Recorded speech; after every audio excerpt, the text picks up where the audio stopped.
is happening in many temples. And then the explanation, those of us who give the explanation, we give it according to our own limited understanding of the explanation of Scripture. Isn't that so? To our own limited capacity of knowledge, understanding. And another thing is, when we give the explanation according to our mood, and those who listen to it according to their mood, they understand it, this thing that is called mood. If you're not in the right frame of mind when you give us a lecture, and if you're not in the right frame of mind when you listen to a lecture, what happens? The message gets distorted.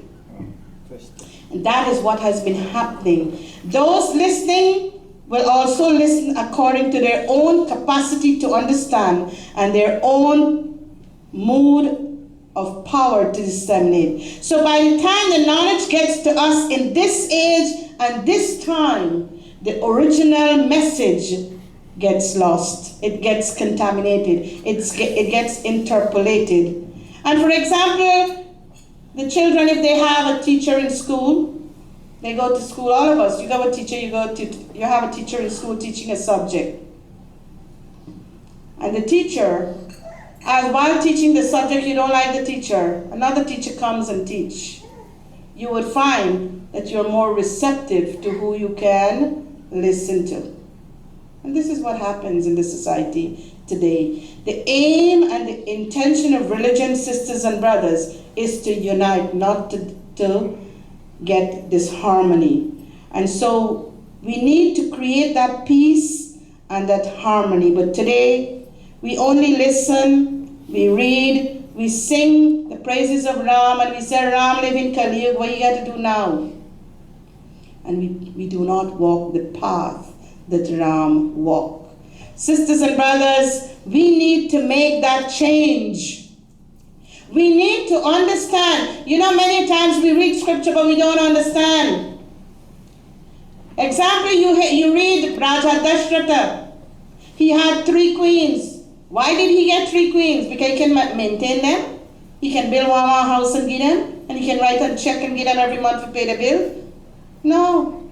It was because he was unable to get children, and there was an understanding of anuloma and pratiloma marriages in Hindu Dharma, where the wife consents for the husband to go into another marriage before they get children. But today, our fathers and our mothers, those who get 2, 3 husbands and wives, and we call them side bag or side piece now, right? Those of you who do that, we say scripture talk then, huh?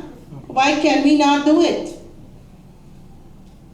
So scripture had side piece inside, we took a side piece today. We cause more chaos and confusion. Check Raja Dashrath life, there was not any confusion. There was not any chaotic situation. Yes, there was one. But it had to happen accordingly because of the laws of karma.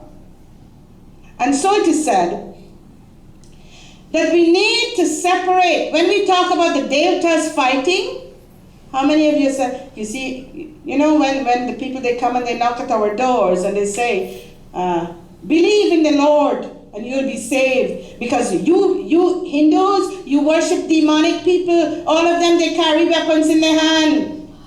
All of them, you read about them, they fight, they steal butter, they do this, they do that. And can you tell them that this is not true? You're ashamed to tell them, right? Because you do not understand the significance of what these stories talk about. If you understand that our Devatas, they never fought. They never fought. But Sandra, why is it that there are weapons in their hands? When we come back next time, we'll talk about that. We'll talk about that. But what we need to understand is that we need to separate these characters from the stories. For example, you look at movies, isn't that so? Don't all of you look at movies? Every movie you see or every serial you see they have a disclaimer note.